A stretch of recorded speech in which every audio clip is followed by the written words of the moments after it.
Hey everybody, welcome to episode 27, MicroCon 1 interview with Mike Young. So this is the first of a group of interviews that we're going to be releasing over the next couple of weeks of something that was called MicroCon. And MicroCon was actually put together by our friends at Lost Colonies LARP. That is lostcolonieslarp.com. They are in, for those who don't remember, they are in the Virginia area, Maryland, DC, if you're looking for a good, amazing LARP and amazing people to LARP with and to get some new friends and just have a good time, please check them out. But our friends at Lost Colonies LARP, they put together MicroCon 1 and in Virginia, and we came down in the beginning of June, early June, and we met with a group of amazing people, and one of those people was Mike Young. And Mike has been in the gaming industry for many, many years, and you will hear during the interview where he talks about not only his game design and the games that he's created and all the things that he's doing, but it turns out that both Skinny Guy and I had experienced games on different levels that Mike had something to do with over the years. And it always blows my mind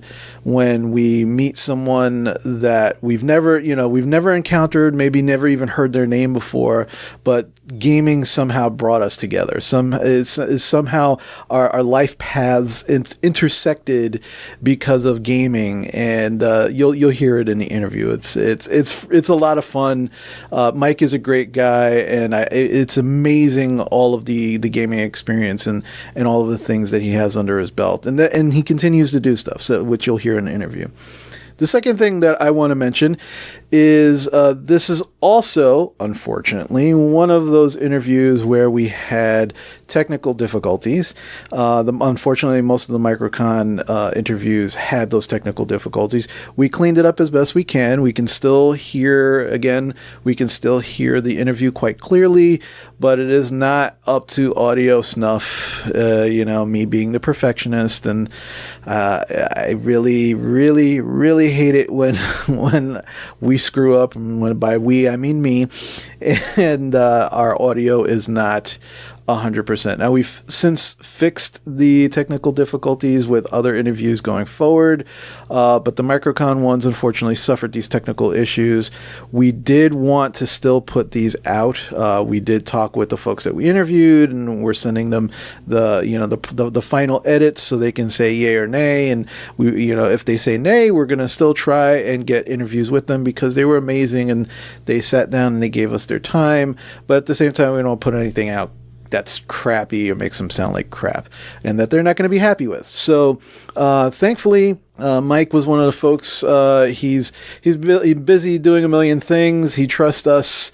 For us, it's more important for folks to hear from the mouths of game designers and folks just like yourself, you who may be listening, who are interested in doing their own thing and interested in maybe creating a game or publishing something, writing something for a game, or even writing in general. It's really important for us, to put these interviews out, for you to actually hear, from the folks who do these things, how they do it, why they do it, and share our passions and our love for gaming and everything that revolves around that. So that will be this interview, and I hope it's not too painful for you to listen to, but I think it's absolutely worth the listen. As always, we want to thank you, the person who's actually downloaded this and is listening to this and is getting a kick out of this, because we get a kick out of doing this for you. I can't believe how blessed we are sometimes that we get to sit down and talk to the people that we talk to. And, we get inspired by sitting there and talking with these folks. And I know, at least I feel, that if I'm getting inspired by talking with these folks, my hope is that others are as well. We don't get a lot of engagement on our Facebook or emails or anything like that. So I have to guess, but I'm hoping that, if you're listening to this, you are absolutely one of those people who get something out of this, whether you're being entertained or it's inspiring you or pushing you to do your next project or play your next game or something along those lines. We hope that at least this is something that will help you along those lines. So with that, again, thanks to everyone who participated in MicroCon, and thank you to Mike again, and thank you to our listeners.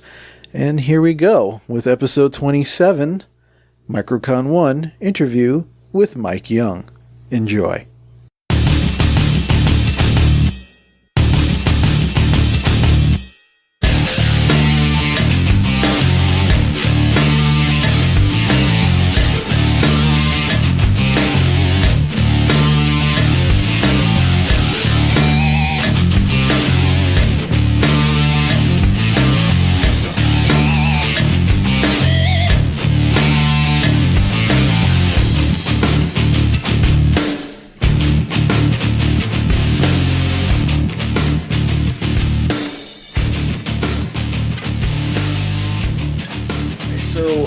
Thank you so much for sitting down with us. We have with us Mike Young.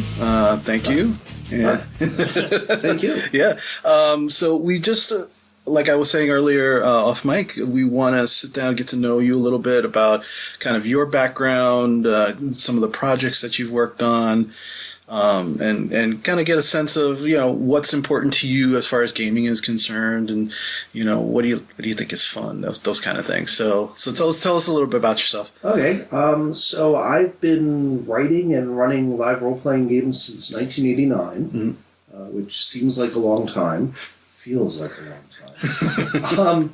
I've mostly been involved in what can be called eclectic theater style or parlor LARPs or secrets and powers LARPs, which are a style of LARP you'll find up in the American Northwest and a couple of other places. Chicago has some people who do it. There's some people who play those sort of LARPs in the United Kingdom, but it hasn't caught on big. A lot of the early ones had very complex rules.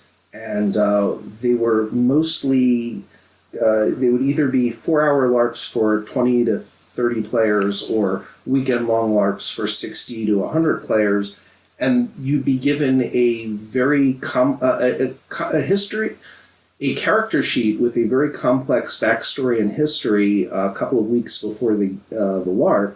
And then during the LARP, you would talk to other people and work out politics or work out the backstories, and secrets would come out, and it's very fun and intriguing, but it can also be a lot of work and a lot of pressure. So it's more in the style of, you're not so much creating the character, the organizers are putting all that together, and the experience is discovering that character and discovering the other characters? Yes, absolutely. The organizers write the characters, and the organizers take the characters and weave a very complex backstory and history with the characters. So my character might know like 15 other people in the game and all want to talk to them and do things, and there will be factions and there will be hundreds of different things going on all at once. Yeah, secret motivations and things like that. Yeah. Oh, that's interesting. So were these live combat games? Were these parlor games, a mix? These were all parlor games. They were almost all, and they still are, almost all held in hotels or at conventions. Yeah, when you said the 4-hour time slot, I was like, that sounds like a convention slot. Yes, exactly, yep.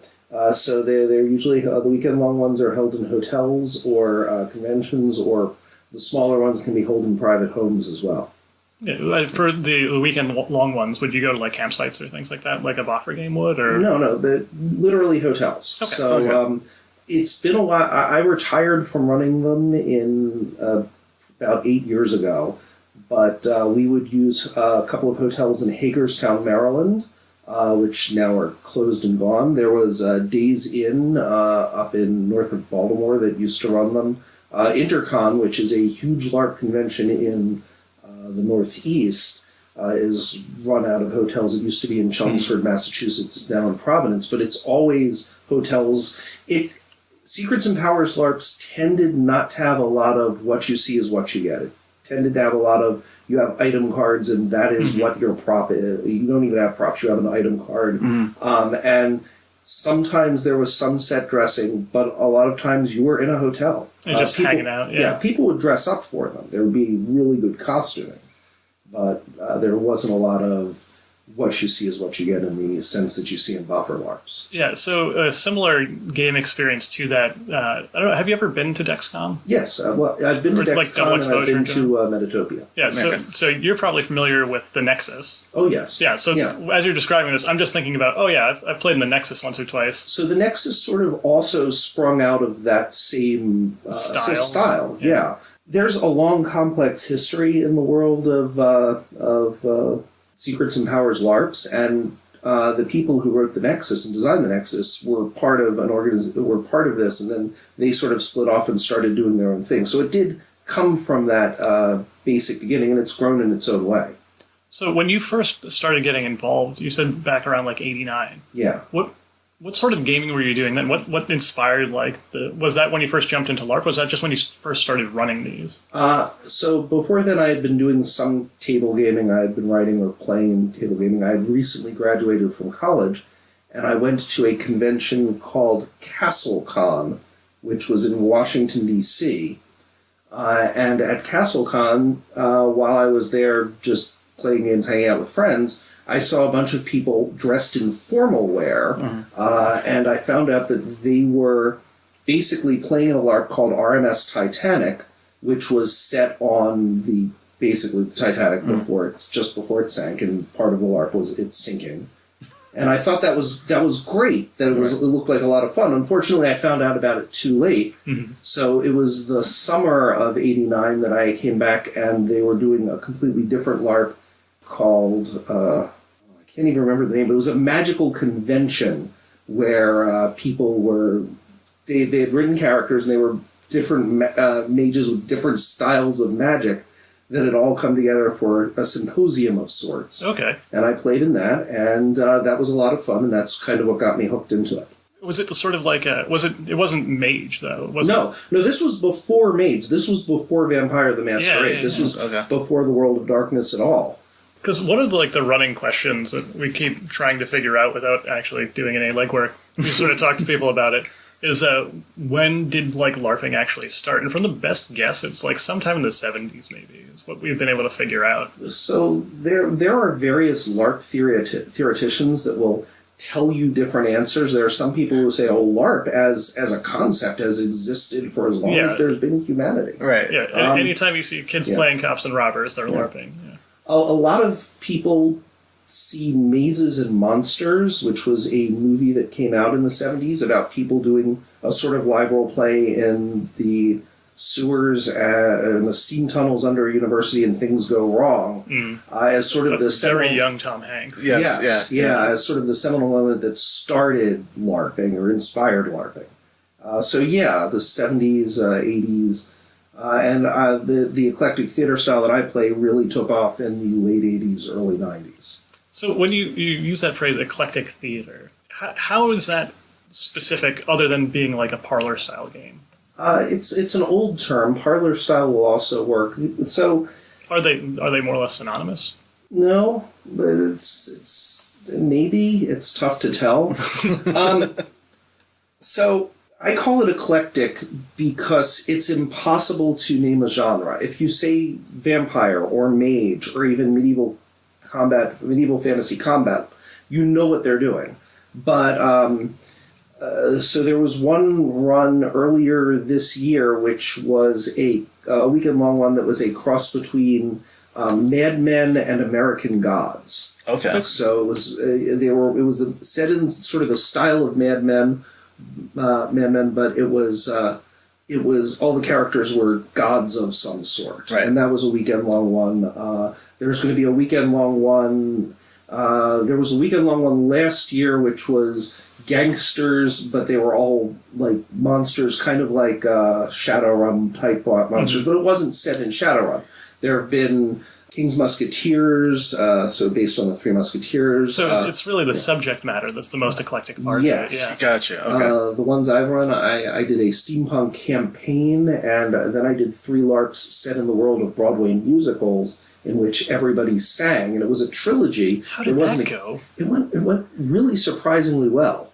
That sounds like a lot of fun. It was. So they were 3-weekend-long LARPs. They were called Lullaby by Broadway, and they were they grouped the musicals together thematically. The first set were like the classic Broadway musicals, and you had like the small town and the big city, and they were meeting together. And so you like Hello Dolly or The Music Man or Guys and Dolls. And then the second one was sort of the darker Broadway musicals, and you had Les Mis, and you had Like Miss Saigon. And, Miss Saigon was not there. So it was difficult to put in musicals that had specific locations. And the third one was called Into the Woods, and it was all the mystical, magical musicals. And people would get on, we had a stage area, people would get on stage and sing, or they would sing to each other, or if they didn't want to sing, they never had to sing. And it worked really well. We had stories and fun and singing, yeah. As you're describing these, I have clearly been coming across them forever because conventions. Mm-hmm. Like, or I should say, I always just thought of them as like, oh, that's the sort of game that you'd see at a convention. Like, yeah, they do random stuff because they can. You've got a group of people that are interested in playing these games. You can just get a group of people that are all be interested in being like, I want to play a high society hobos today. Yeah. And what does that look like? And like, you have a whole hilarious adventure where you guys, are trying to make stone soup or something. Yeah. Well, so you were talking about Metatopia, and I recently got a chance to finally go to Metatopia. I had been to DexCon a long time ago, and I finally got up to Metatopia, and there was just a huge variety of styles of LARP there, and all sorts of subject matter, and all sorts of levels of mechanics, and there is, and I think that's sort of exploded. There's a lot of LARPs which consider themselves sort of inspired by Nordic style of LARP, in which the focus is very much on having an emotional experience. Yeah. And a lot of the LARPs that I came out of playing and running were more telling a story or having a series of things that you wanted to accomplish in the course of your character. And it's a subtle difference, and it really depends on what you're looking for in a LARP. But the emotional experience ones have definitely taken off like wildfire. Yeah, that's definitely growing, at least in this area. Yeah. Yeah, the Northeast. Are we now? We're below the Mason-Dixon line right now, aren't we? Yeah, technically. But yeah, you can. So if you look online, there is a contest called the Golden Cobra LARP Writing Contest, which has hundreds of different styles of LARPs, very different genres, things you would never think of playing, where you could all be rocks or you could do K-pop bands. I'm trying to remember. Is the Golden Cobra? Did that come out of Game Chef? I want to say Game Chef. Yeah, where they would do. There was a group online that did something called Game Chef that was more or less Iron Chef. Where they would be given surprise ingredients that had to be used, and then they would be given like a week to write a game, which was more of a tabletop thing. It may have been inspired by that. I just, in my headspace, I think those two things, like, one happened, then the other happened shortly thereafter. I don't know. Yeah. I know some of the organizers of it, and I can put you in touch with them, but I don't know the answer to that. Okay. Yeah. These are just weird things that are connected in my mind.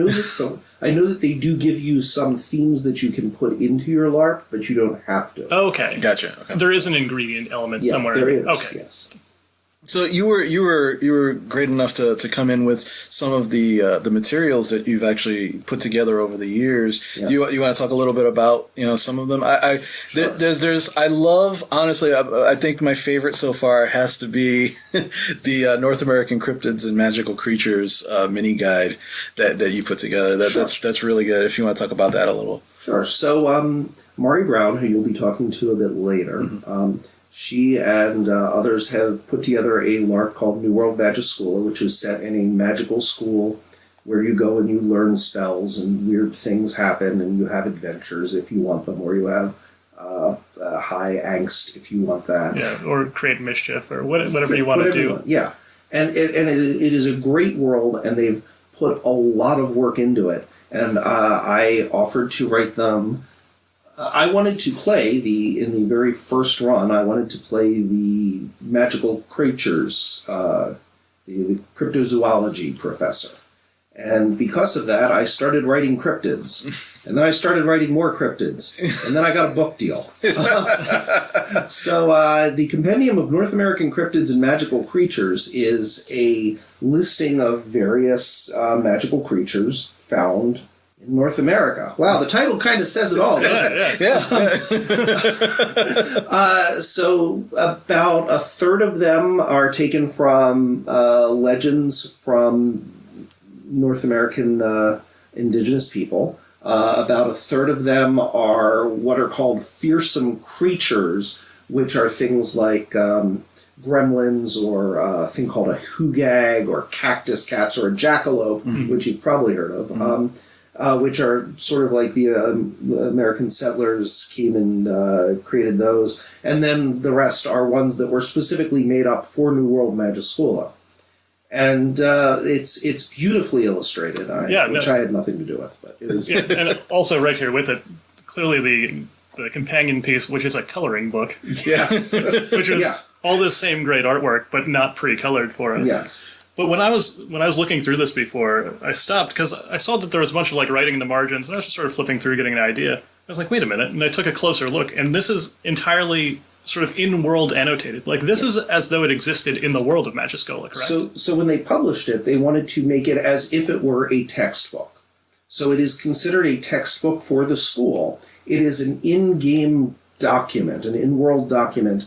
And because they wanted to have people argue about things, they didn't want to have an authoritative source that said, this is the way things are. Oh, this is the real right information. If you ever encounter this, this is what you should do. Right. They wanted to have it flexible enough so that people could feel comfortable making up their own details. And a lot of work went into that, making sure that they could come up with their own details. So they had it annotated where the book will say one thing and the annotations will say, no, this is what I found out. And that way people can argue and go, well, it was this way or it was that way. Or people who have not read the book but want to be able to talk authoritatively about something still can without having to worry about being wrong. Yeah, there is no right answer. Yes. And so they worked very hard on the annotations. I did some of them, and a lot of them were done by the people who ran New World Magischola. So the whole like not wanting to have a hard and fast correct answer, that sort of reminds me of like the old improv technique that just says never say no. Yeah. You're not allowed to say no. And a lot of LARP has been a lot of LARP, especially lately, has been borrowing from improv with yes and listening and building and trying to share spotlight. And I actually also did a lot of improv comedy and have studied a lot of improv, and I'm very pleased to see it getting into LARP. Yeah, growing some legs and spreading out. Yeah. We were talking to some people about how those influences are affecting games that they're involved in, and one of the things they came up was the whole idea of playing to lose, setting yourself up for failure. And that too is like an interesting element. It's not just that we're playing these games to win, quote unquote. We're playing to experience something and have fun. Right. And how many like stories have you read where everything just went right? So I was involved in a LARP campaign as a player, and this was many years ago, and the people who were running it worked very hard to say, you can't expect to win everything because of exactly what you said. There have to be some fallbacks, some failures, so that you can have yes. And there was pushback from the players who felt bad. They wanted to be the heroes. They wanted to win.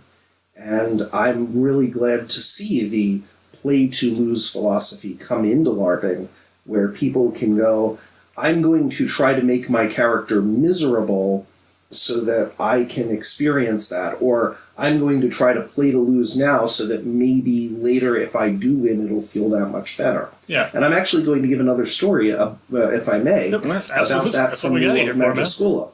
In the last summer's runs, I got to play a character who started out as an NPC. He was one of the sort of non-human servants of the school. He was paid, and his name was Hob, and he was like a hobgoblin. Mm-hmm. And at the end of that run, the students voted to bring him in as a full student. He was the first hobgoblin. It's kind of like, I don't want to say the words house and elf together for reasons, but he was kind of like an elf that might live in your house and do things, yeah. And they voted to make him a full student, and that was incredible. So I came back and brought him in as a PC, and I put all sorts of barriers in his way to make him miserable throughout the entire LARP.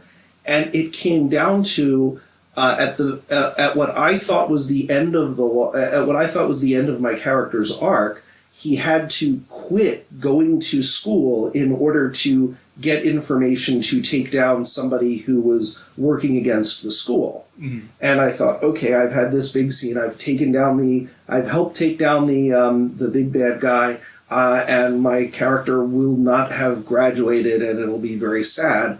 And I was very pleased with that. I played Deleuze. And then behind my back, some of the people playing professors at the graduation ceremony had a diploma made up for my character. And I got to graduate as an honorary graduation.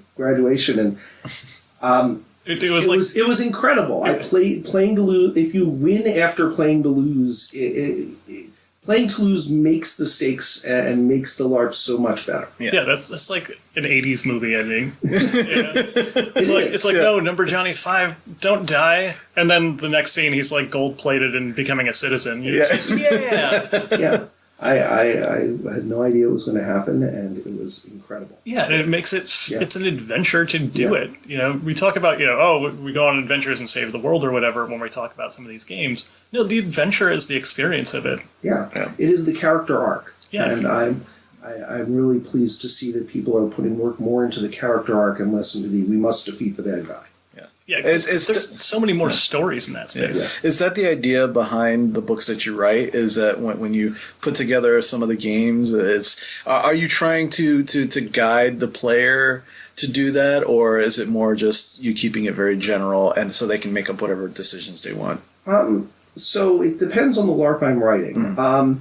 You have a couple of LARPs there called A Grandiose Disaster, and then The Dungeon of Doom is one of those. And so A Grandiose Disaster is a very silly LARP. I can't get around it. It is and by the way, the Compendium of North American Cryptids and Magical Creatures, if I may say, is available for sale at Amazon.com right now. Absolutely. And this A Grandiose Disaster that I'm about to talk about is available for sale at RPG Now and DriveThruRPG right now. Yeah, we'll put this all up in the show notes. Links, don't worry about it. All good. So A Grandiose Disaster is a disaster and horror movie LARP simulator. Okay. And it breaks every rule of LARP. It is railroady. It is the players basically go from scene to scene. Bad things happen to them. They have to choose. Their big decision in each scene is they have to choose amongst themselves who lives and who dies. and it kills all the characters almost all the characters over the course of the LARP. And it's silly and fun, and there's a lot of opportunity for emotions. But one of the things I put in there is at the start of the game, you do create your characters. You create strong relationships. So if you and I have a strong relationship, then it makes it all the worse for me when your character dies. And it's giving some context to those characters. And one of the things I tell when creating a strong relationship is put in something that is unfinished that you can resolve during the LARP. And the words, "This is not the time for this," when people try to resolve their things, is not supposed to happen. When the world is collapsing around you, it is exactly the time to resolve our estrangement. Or whatever. Yeah, so when you're talking about strong relationships, you're not talking about, like, we're brothers or something. No. You're talking about, like, no, you stole my girlfriend or whatever. Yeah. So it's strong positive or strong negative relationship. We're brothers, and we have hung together through thick and thin, and we will die for each other, and we care greatly about each other. And I was the best man at your wedding. You were the best man at my wedding. Or we're brothers, and you left the family when I was 10 and I haven't seen you in 20 years and I blame you for everything that has gone wrong. It's a strong negative relationship. Right, yeah. And the reason you left the family is why I've had all my problems, and so we need to work that out between us, because you had a really good reason and you feel bad about it, and you can leave it unresolved as to why that happened, but you should have a defining moment that says why you have done this. Yeah, because it sounds like while you're going through these, you describe them as railroady. Yeah. You're moving through the beats of these types of stories. Right. But what are those stories about? They're about the human interaction. So you're front loading. This is the drama that I want to talk about. This is what is going to be between us.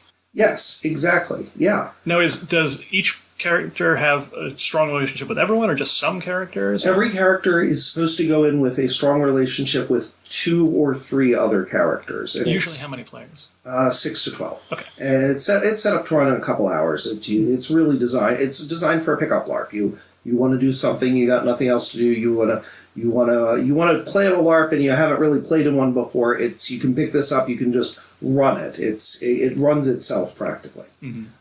Or you can do it at a convention. In fact, I ran a Grandiose Disaster scenario at Metatopia. Okay. Not the one that I have there, but yes. So every character has 2 or 3 strong relationships. Ideally, it's 2 positive, 1 negative. You have at least 1 positive and at least 1 negative. You want the groups pulling together rather than fracturing apart. Yeah. But I leave it up to the players. If the players all want to have strong relationships with each other, great. I try to keep people from not having strong relationships, because you want to be part of it. Loner characters in general don't work in LARPs, because LARPs are all about interaction. Yes. That's why we go and spend all this time with other people to interact with them. Yeah, no, I spend all my time to sit out in the corner with a hood over my head and just sort of peeking out at people. Just leer. Yeah. And there are people who enjoy doing that, and if they want to, that's great, but that is not what a Grandiose is. Yeah. You have 2 hours, everyone's going to die. You might as well interact. Yeah. Is that like the upshot when you try to explain the game to people? It's like, oh yeah, you're going through like a horror movie, disaster movie, you got 2 hours, and pretty much everyone's going to die. Yeah, that is the game in a nutshell. Nice. And we have a bunch of scenarios, because there's a bunch of different kinds of horror movies out there. So any different kind of horror or disaster movie you can think of, there is either a scenario for it or there will be someday. But the bones are all in here. Yeah, the main book has everything you need to create your characters, everything you need to run the LARP, and I think it comes with like 3 to 5 scenarios in the main book, and then there are a number of other scenario books that were written by other people as Kickstarter rewards. Strangely enough, this went through Kickstarter. Kickstarter is a game changer in the gaming industry. Yeah, so you said you got it for the North American Cryptids, you had a book deal for. Yeah. How many of the books on this table did you do through traditional publishing? How many are self-published? How many are Kickstarter projects? So New World, the Compendium of Creatures was a Kickstarter project through New World Magischola. A Grandiose Disaster was NDP Designs. Nathan Paoletta is a game designer and publisher. He does tabletop gaming, not LARPing, but he was kind enough to take this on. And so these books, those are recent. Grandiose Disaster and the Compendium of Cryptids were recent and done on Kickstarter. Everything else you have there, The Rules to Live By, Prawn, The Book of LARP, those are well over 10 and getting close to 15 years old. They are pre-Kickstarter. Yeah. I created a LARP company called Interactivities, Inc. I still have the website. Okay. I still use the name. It is no longer an active publishing company. We published a LARP rule set. We published a number of LARPs that I did not write under that rule set. We published Prawn, which is its own thing. And we published the Book of LARP, which is a number of essays about LARP and about running LARPs and about playing LARPs that were interesting 15 years ago and are a little out of date these days. A picture in time, as it were. Yes. So I pulled Prawn to the top here just because I've been going to double exposure conventions for a long time, and I've seen this on and off over the years just on the schedule with like the short description of more or less, it's in the pool, guys. Yeah, that's its big selling point. Yeah. Like, explain this game.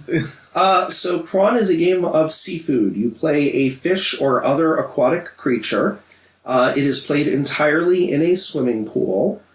There are pre-generated characters, so you will be given a character when I run it, and I'm actually running it at a private home next month in their swimming pool. You'll get a character history. It's like 1 page. It's on... I usually print it on a transparency paper because that's waterproof. And it's a very, very silly game. The character sheets are very short. The characters are very silly. A lot of fish puns in it. And you're all seafood that lives in a tank, and you interact with each other, and there are giant hands that occasionally come in and pull you out of the tank, and we usually represent that with large hands that were made out of styrofoam that we literally slowly put into the tank, and if we touch someone, they have been caught. There's a feeding time where we use pool noodles that we've chopped up and we throw them in the water and people can grab them to eat. But it's really just a silly game. It's an excuse to have fun in the pool. Yes. Yeah. That's all you really need. Yes. Is because that's at the end of the day that's what it's all about, is having fun and interacting with folks. We can talk about the benefits of playing to lose, but we could also talk about the benefits of throwing chopped up pool noodles at each other. Yeah. There's many added benefits to that. So I will say that a lot of the LARPs that I wrote, especially early in my LARP career, were very silly. It was something that came easy to me. And I've done serious work too. I don't have them as books. One LARP that I wrote that has gotten some traction was called The Road Not Taken, which is a very serious LARP about making decisions. And this was at the very cusp of when Nordic LARP was starting to come into America. And it's, as a LARP, very different from other LARPs I've seen or played. There's 12 scenarios. Each scenario is one person who stands in the center of a circle, and all the people outside the circle are the voices in their head as they are trying to make a very difficult or dangerous decision. Oh.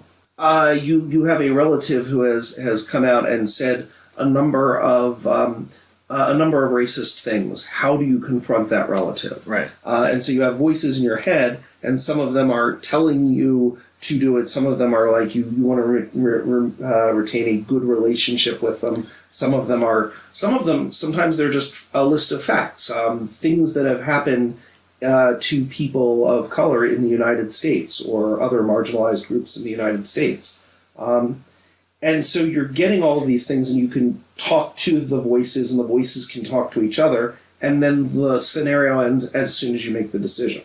And then you move on to the next scenario. And it's for 12 people. There are 12 scenarios. Everyone gets one time in the center of the circle as a spotlight. Okay. That's really interesting. Wow. Because we talk a lot about collaborative storytelling. Yeah. And you're really doing sort of like collaborative character building there. Yeah. You're putting everyone's opinion in on the subject, and it's a way to curate a conversation almost. It's kind of amazing what we can do with the technology of LARPing and just organizing people in a room to do an activity. Yeah. I have seen some very interesting, and I don't want to say very unique because unique is binary, but some unique things that have been done with LARP. LARP is its own form of storytelling, its own form of characterization, its own form of expression that you can't get even with interactive theater, you can't get with tabletop role-playing. It has some very powerful elements that can only be done in itself. We sort of see where eclectic came in now. Because we've gone from New World Magiscola and to Prawn to, To The Road Not Taken, yeah. So let me ask you this. So you've written a lot of LARPs.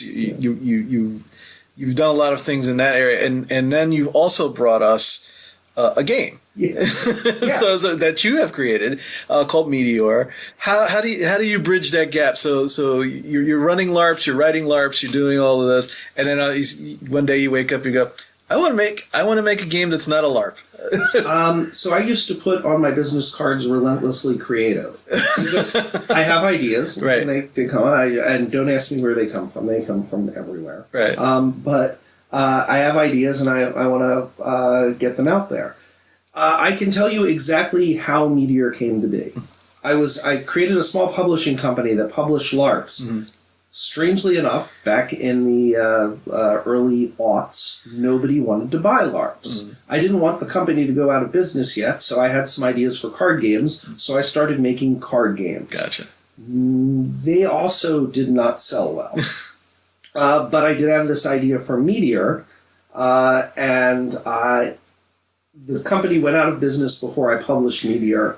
Meteor got shipped around to a large number of publishers before it finally landed on Mayday's desk. Mayday was very interested, and they published it. So I mentioned that a lot of the early LARPs of the eclectic theater style or Secrets and Powers had very complex mechanics. Mm-hmm. One of the things that we used to do, and still do to some extent, is to simulate things that cannot be simulated in LARP, we will use board games.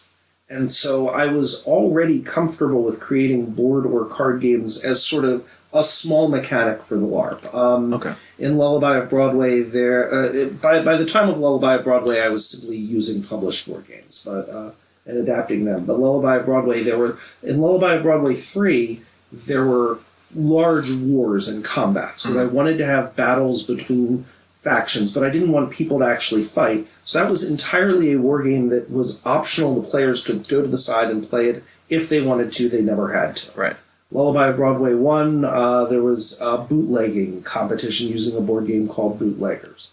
So I had already gotten used to adapting or designing small things for LARP, so it was easy to jump from that to board games. I also really like board games, so I play a lot of them. Nice. You might have noticed me picking up the Book of LARP a couple of times. Yes. Because it's been, like a worm in my brain ever since this was placed in my hand. Yeah. I was like, why do I know this book? Mm-hmm. It's because in this book is all the President's zombies. Yes. Now, did you work on that, or is that...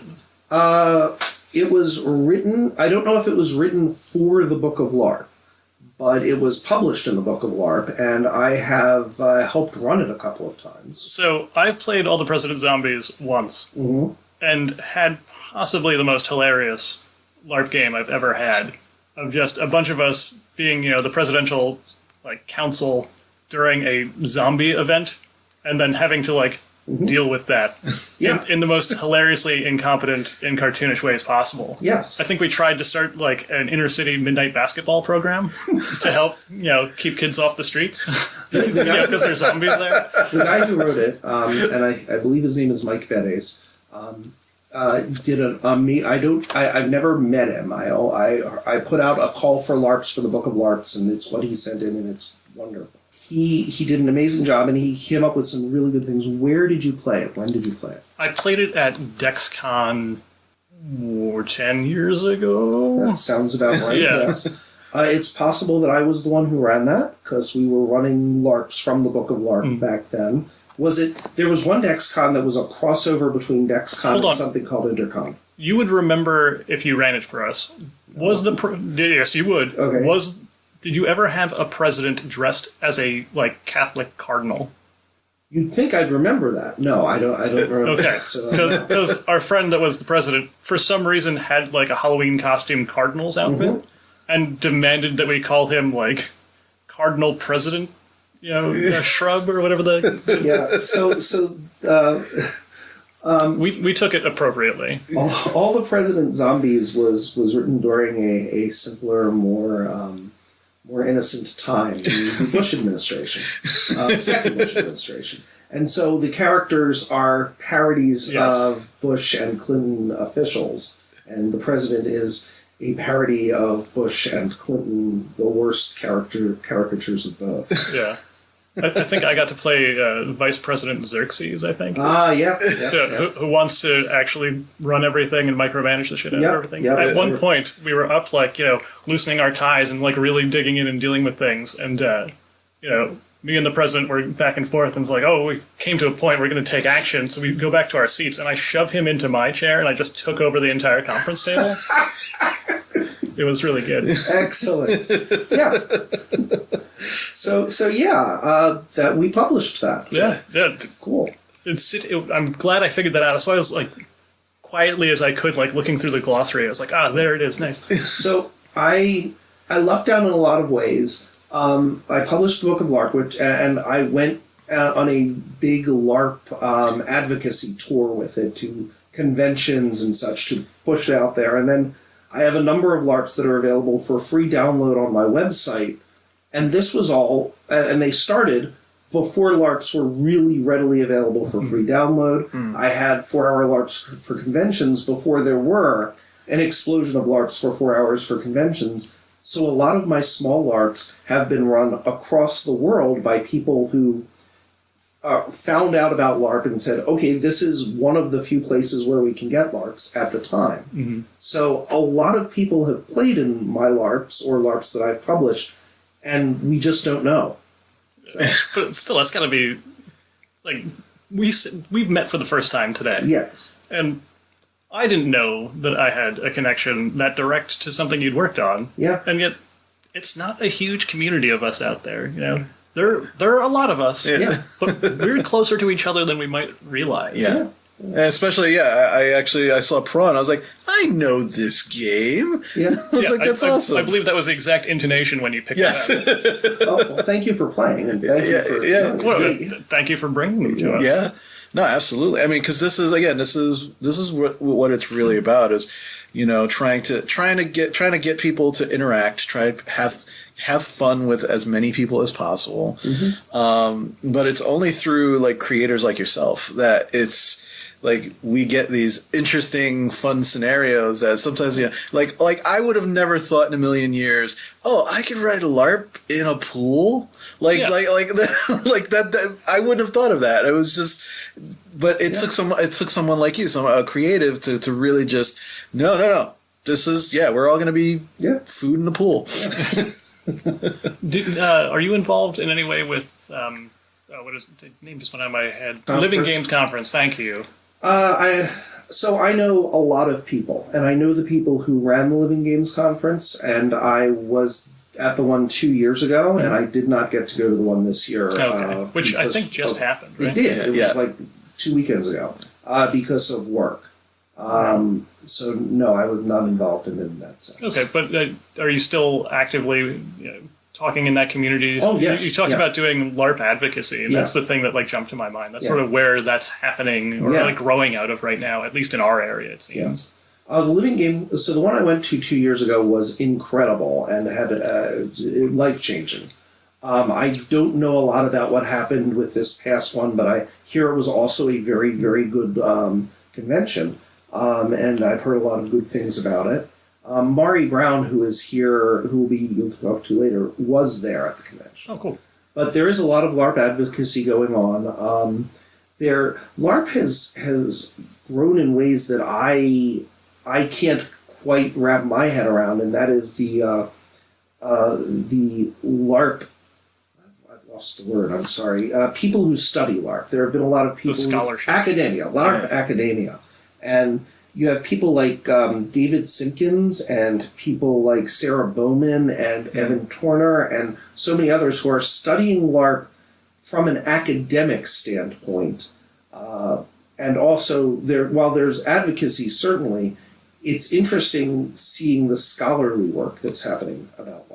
Right, and you see a lot of that at Living Games Conference, too. We were talking about the eclectic nature of subject matter here, but there's also all sorts of ways that LARP gets used. Yeah. There's the whole aspect of like edu-LARP, educational LARPs. Using a live-acting role-playing experience, live-action role-playing experience to teach someone a skill, to learn something. Yeah. There's I know personally I'm a huge fan of Critical Role, and they work with 826 LA, but 826 actually that they're all over, they're national, and they do a lot of teaching kids how to write, but also in the context of gaming, of tabletop gaming and stuff like that, which is great. Yeah. So it's really like to see that experience, to see it using all of this experience to help educate kids is also great too. Yeah. You were talking about how you've used board games and things like that as aspects of LARPs. Yeah. Was there any like weird thing that you stopped and said to yourself, "Wow, I never thought I'd be doing this," while working on a project? Or No. In fact, I usually go the other way. I go, what experience can I put into this LARP that hasn't been done before? nice. I try to find ways to experience LARP or experience the world or have an experience that has not been done in LARP, because I want to expand the boundaries of LARP. And so that's why we wrote a LARP in a swimming pool. Right. That's why we wrote a LARP in which all the characters die and you are kind of railroaded on the plot. Because I wanted to... I want to play with the format of LARP, and I want to play with the format of things. So there are times that I've played LARPs and I've seen what other people have done and thought, I never thought I'd be riding on a hotel luggage cart as a simulation of a horrible third world taxi. Yet here I am, and now we're falling over. Yeah. That may be a bad example. Yeah. But yeah, it is interesting to try to push the boundaries of LARP, to find ways to make people experience things they haven't. So the people who run College of Wizardry, they did a LARP last summer called Road Trip. Yeah, we've heard about it. You've heard about Road Trip. Yeah. But that's bands traveling And down Route 66. Yeah, they literally drove people down Route 66. And then the bands played music, and they had fake groupies. And for the people who came to see the bands, they didn't know it was a LARP. They actually just got venues and played shows. Yeah. That was the LARP. Yeah, it was a liminal. It was a cross between LARP and real world. It was amazing blending. There have been a number of LARPs that have been held on battleships or in castles, but there was a LARP that I know somebody did where you were in an escape pod for a spaceship. So they rented an RV, and you were in the RV for the entire weekend of the LARP, you and several other people. This was many, many years ago. Wow. Yeah. So can we say claustrophobia? It was a little claustrophobic. It was so getting new experiences in LARP is always an interest of mine. It is something I want to do and something I want to write for. So let me ask you, this might be like a sidelong question. Yeah. But there's sort of an intersection coming at some point between LARP and what VR is going to be capable of doing. Yes. Where do you think that's going to lead? Do you think one is going to, I don't think either of them are ever going to go away, once they catch hold, but the intersection of what you can do using VR and space. I suspect alternate reality, AR, where you can walk around the space or augmented reality. Yeah, with Google Glass or whatever. I have a feeling that's going to catch on more than VR. Mm-hmm. VR. So, in order for VR to work well with LARP, there would need to be a VR system where you can easily build a world, and that's getting to a VR where you can experience the world is the first step. Yeah. Getting to one where people who are not programmers or graphic artists can build a world is the next step. Right. I think augmented reality, Dream Park, will happen way before that. Yeah, a friend of mine, we were talking about the whole development of VR and AR technologies, and he suggested to me probably the best reason that he thought AR was going to catch on first. He goes, it's way cheaper if you give an employee a pair of glasses than buy them 6 monitors. Mm-hmm. It's just oh yeah, I guess it is, isn't it? And you've got things like Pokemon Go, which is already doing that. Now, there are people who are running what they call digital LARPs. There's a person, Tara Clapper, who is running a number of LARPs that are entirely online. And that could be the way to go. Are you familiar with Second Life? Third Life? Second Life is Second what Life, yeah. I know of it. It was popular many years ago. but it was a place where it was just an online community, but it was all 3D and people could walk around. And you could build a unique avatar and things like that. And I know that there are people who tried to run LARPs within the world of Second Life as well. I don't know whether they were successful, but I know they tried. And there are those who argue that MUDs or even World of Warcraft... Oh, it's so happy when people bring up MUDs. I started gaming I started role-playing on MUDs. Yeah. So MUDs, mushes, moos, are those... Can those be LARP and LARP-like? There's crossovers, certainly. So I certainly think that what Terra is doing in the world of digital gaming, that could be a venue that LARP will grow out as well. I don't think VR is going to catch on. I think AR will hit it before VR. Okay. These are side interests that I have. Yes. So, as we're winding down, let me ask you. I want to ask you, what kind of advice would you give to someone? Because obviously, you've decided when I get an idea, I'm going to write it down. I'm going to turn it into a book, and I'm going to share it with as many people as possible. How could someone do that? I mean, like what kind of advice would you give to somebody about that? Or someone that wants to do that. All the advice I ever give to people who want to write LARPs, the first thing I always say is go for it. Right. Just do it. Don't worry about how it'll be, whether people will like it or not. Don't worry about whether it'll be perfect. Take your idea, take your art, take your vision, and make it happen. That's the first thing. And almost all the other advice I give to people is logistics, because I can't tell people how to write their vision, and I can't tell people what will work best for their vision, but I can tell them things like, if you're writing on a deadline, it's going to take 2 or 3 times longer and be 2 or 3 times more work than you think it is. Editing is important. Have someone look it over if they can.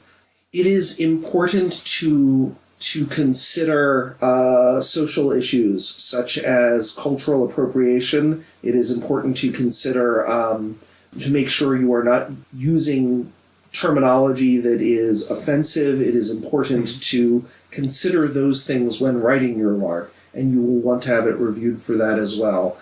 I mean, if I'm writing a silly LARP about fish in swimming pool, I probably have less of that concern, but that doesn't mean that concern isn't there, and it doesn't mean it's something I shouldn't consider. Right. But really, almost all the advice I give, unless someone asks a very specific question, is going to be logistics, because that's the thing that people who are new to the hobby don't think about, and it's the thing that bites a lot of new LARPers. I'm running a week-long game. Okay, do you have a place for it? We're going to do a campground. Is it overnight? Yeah. Do they have bathrooms? I'm going to feed people. Yeah. Now, many people do think of these things, but a lot of people, when they're starting out, they don't think of the logistics. They're so concerned with the LARP, and logistics are important. Yes. Yeah. And you know what? If you get something wrong, you could probably deal with it, but just put it out there and give it the shot. Yeah. Yeah. Is there any? Are you working on any new projects or that you can talk of? I consider myself semi-retired. Okay. So I don't write any large LARPs anymore. I'm working on the sequel to the Compendium of North American Cryptids and Magical Creatures, and that'll be released sometime next year. Okay. It's also for New World Magic School. It'll also be an in-world book. And it's going to actually be 3 books in one. One is South and Central American cryptids. One is cryptids that should have been in the first compendium but weren't for some reason. And they are all written from the perspective of adventurous cryptozoologist Win Diego. And the third is all about chimeras, cryptids that are 2 other animals stuck together. Gotcha. And on the LARP front, there's a convention in Providence called Intercon, which are you familiar with it? I've heard of it. Yeah. We know of Intercon. I don't think either of us have ever gone. So it is what I consider my home convention these days, even though I've never lived anywhere near that area. He says sitting in Virginia. Yeah. Yeah, well, I live in Virginia. Yes. I live very close to where you're interviewing me. Okay. So I am writing a LARP for that, and it is another serious LARP, but it is a twist. It is called Survivors of Cinematic Childhood Trauma, and it is a LARP about PTSD, and it is set in a meeting about PTSD and all of the characters are adults who were children in adventurous movies like Jurassic Park or Mary Poppins or The Sixth Sense, where they had an adventure or an unusual thing happen to them as a child and what it is like growing up. But it's also about PTSD. Are people able to choose which child character they play? Yes, absolutely. Tell me you don't want to go to that game and play the kid from Time Bandits. I think that would be the worst. The worst and best character to play at that game. Time Bandits is absolutely one of the main inspirations for this. Nice. Oh, great. That's awesome. Yeah. So he will definitely be there. That's great. Yes. That's great. Hit that one right on the head. Nice. Yeah, so Mike, thank you so much for coming. And Also, I like your version of semi-retired. It involves like actively working on several things. Yeah, well, the ideas won't stop. Yeah, Good. yeah. And we hope they never do. We hope you keep putting stuff out there. You keep sharing it with the community. Well, thank you. Thank you. This has been great. Thank you very much for having me on. With that, we've been Old Man and Skinny Guy. I'm Old Man. And I'm the Skinny Guy. We'll catch you next time. And remember, don't dream it, be it. Take care.